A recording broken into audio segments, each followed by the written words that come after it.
So in this video I'm going to be showing you how I like to stick a cross stitch onto canvas like this, and I've used Liberty Tana Lawn. This is the cross stitch piece, cardboard underneath, a plain acid-free canvas and then double-sided tape.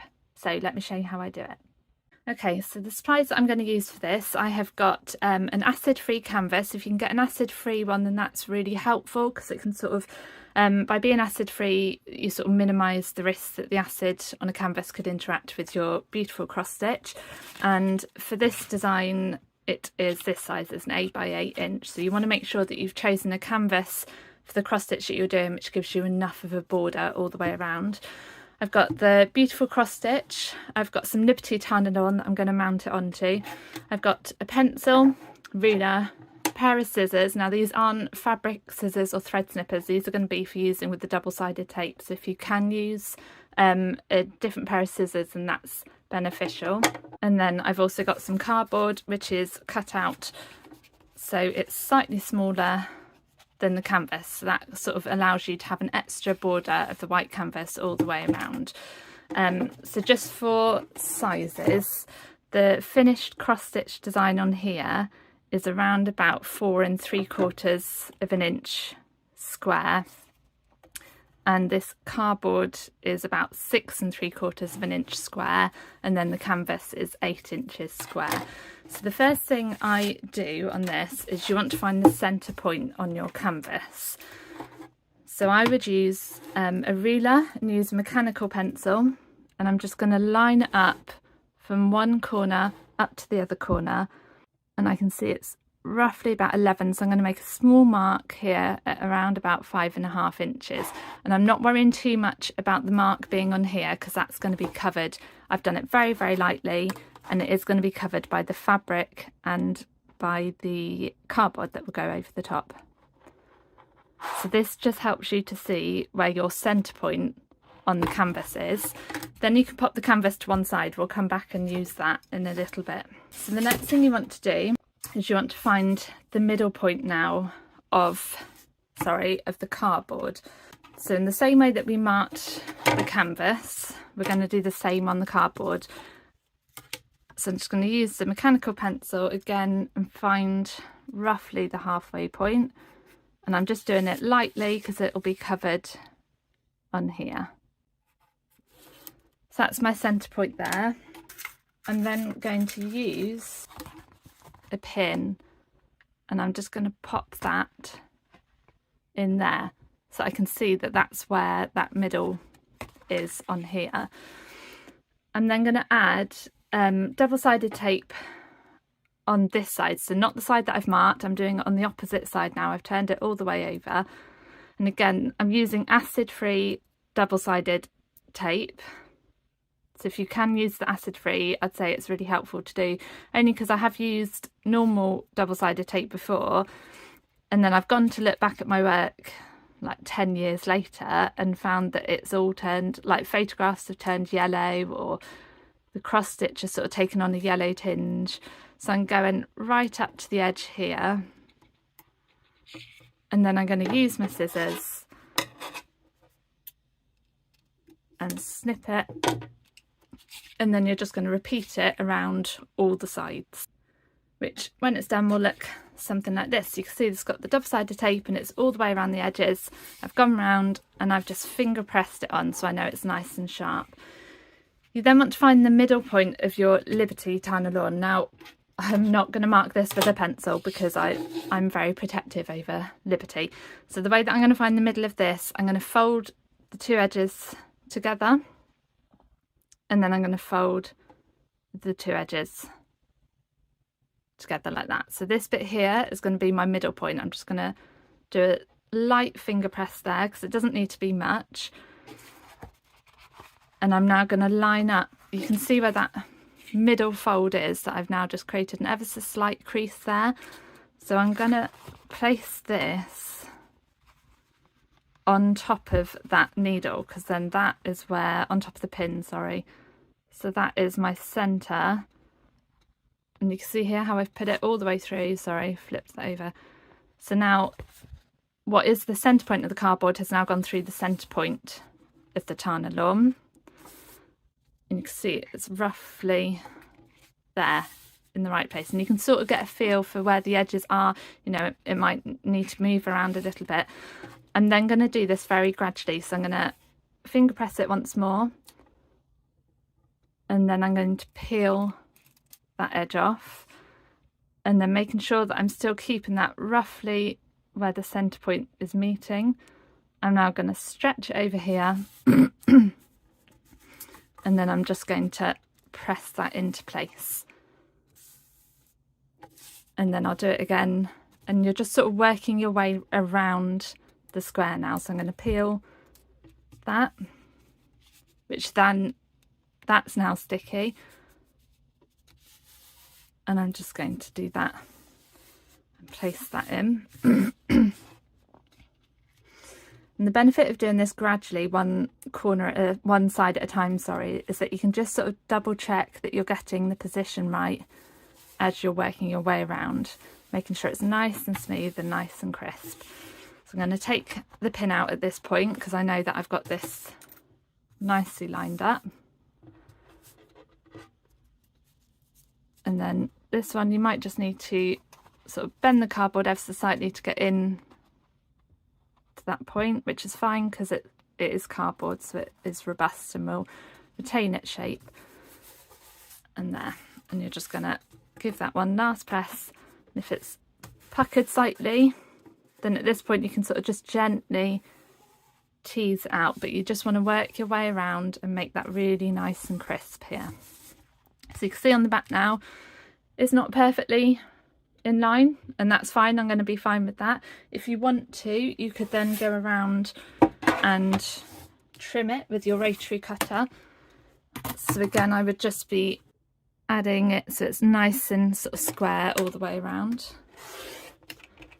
You kind of don't want too much bulk on the back at this point because we're going to fold the fabric round, but you want enough that you'll be able to give it a seam allowance to attach it to the back as well. So it should look something like this now if you've trimmed that down slightly. I'm then going to attach some double-sided tape to the back in exactly the same way that we did before. I'm going to do it one piece at a time. So I'm going to start off in this corner, and I'm doing it right along this edge here.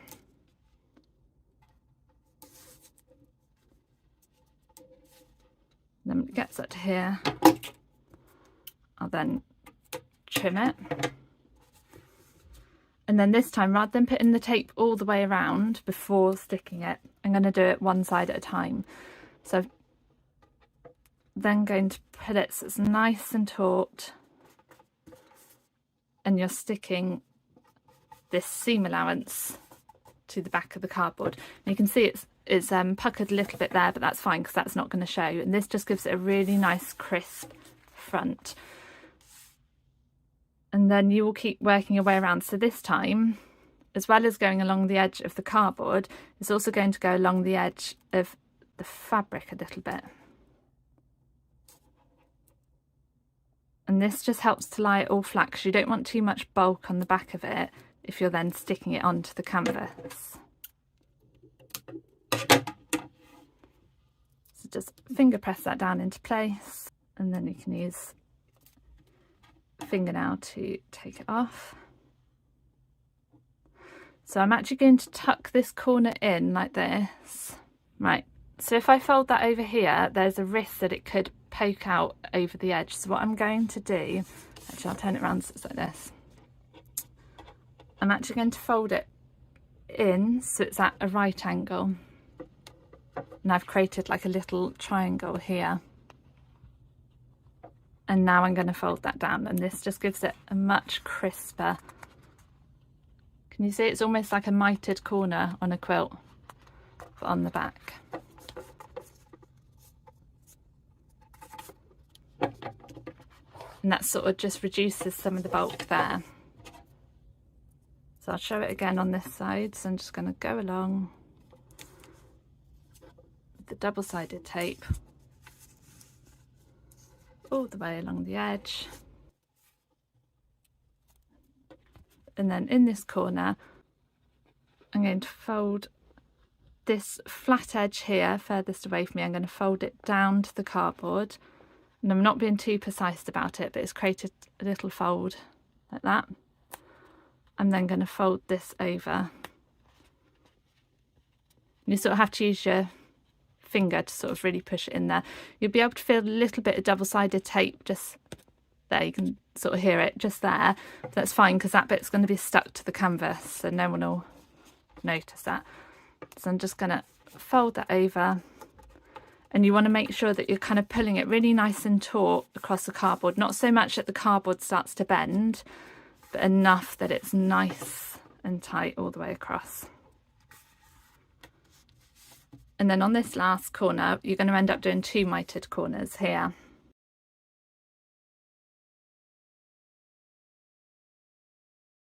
And you're going right up to the edges again and trim it. And this is why having a separate pair of scissors for doing tape is really helpful. And then you're going to do it in both ways. So I'm going to make this a mitered corner by bending it down to the cardboard, creating that little fold, and then pulling that over nice and tight. And then I'll do it again on this side. So I'm going to bend this down to meet the cardboard, and then I'm pulling that one over. I might just poke my nail in just to make sure it's nice and crisp. And then I'm going to pull that so it lies nice and flat against the edge of the cardboard. So then that is all secure on the back, and you can see that is nice and crisp on the front. So the next thing you want to do is you are going to cut down your cross stitch. So the way that I would do this, as you can see here, this is where the cross stitch ends. I'm going to cut 1, 2, 3, 4, 5 rows away from here. So you're going to cut that 5 rows away from the stitches on all 4 of the edges. And I'm going to do it with a rotary cutter just because it helps me to kind of get that straight edge all the way around. So again, I'm going to count out how many lines just to make sure I'm going in the right place. 1, 2, 3, 4, 5. And then I'm lining the ruler up so I can see the ruler is travelling all the way along there. I'm going to hold my hand flat on the acrylic ruler, making sure that your fingers and thumb are not near the edge. And then I use my rotary cutter, and now I've got that nice crisp edge. So I'm going to do that all the way around.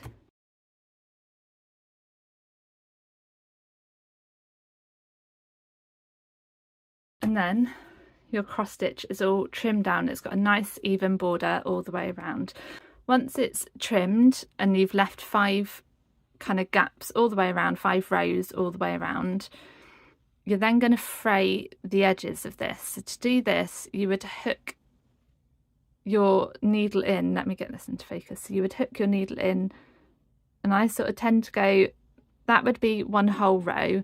I'm actually going to go sort of halfway between the rows, and you see I've pulled out some of the strands of the Aida there, and I'm just going to put it all the way along, and it starts to create that nice frayed edge. So I'm just going to do that so you can sort of create a nice frayed edge. I'm going to go down, so I've gone 1 row, I'm going to go down to a 2nd row, and I'm just hooking my needle in and gradually starting to pull it. And then once you've got it a little bit, so you can do it there, and it gives it like a really nice sort of finish all the way around. So I'm hooking my needle into that 1st row, and then pulling the Aida strands, getting rid of this bit of thread, sorry, that was bugging me, and then I'm just going to hook it in to that 2nd row and then pull the strands. And the last one.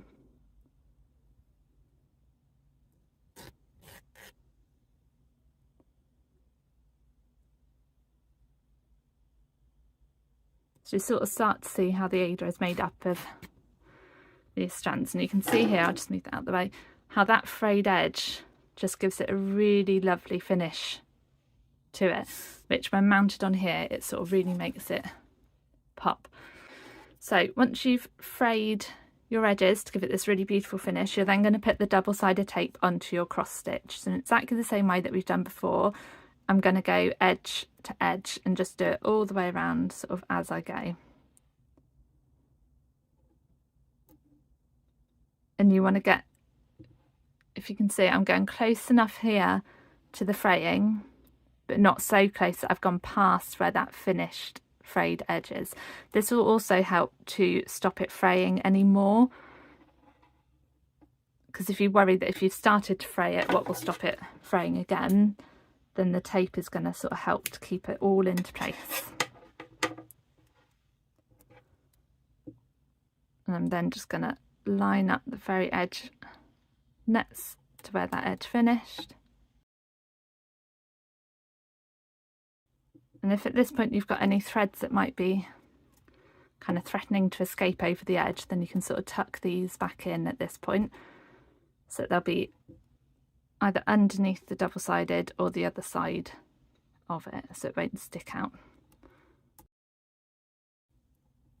This is quite a nice thing to do, especially if you know, if you want to sit in front of a good box set in an evening, then this is quite a nice, I don't know, there's something quite calming about it, I think, because it's quite a methodical, like, repetitive process, but in a way that's good, because you're just building layer upon layer upon layer to create this finished framed piece.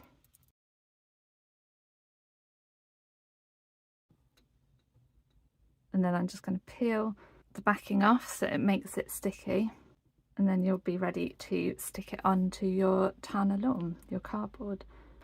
Okay, so at this point you might want to refer back to your cross stitch pattern to find where the centre of your cross stitch was. Do you remember on the previous video when I looked at how you find the centre of your cross stitch chart? This is going to help you now for placing it into the centre of this piece. So, and then looking back at my cross stitch chart, I know the middle of the pattern was just here on the letter O. Right, so I'm going to pop the needle through from the front, and that was the middle point of my cross stitch. If you remember, we made this point here on the back.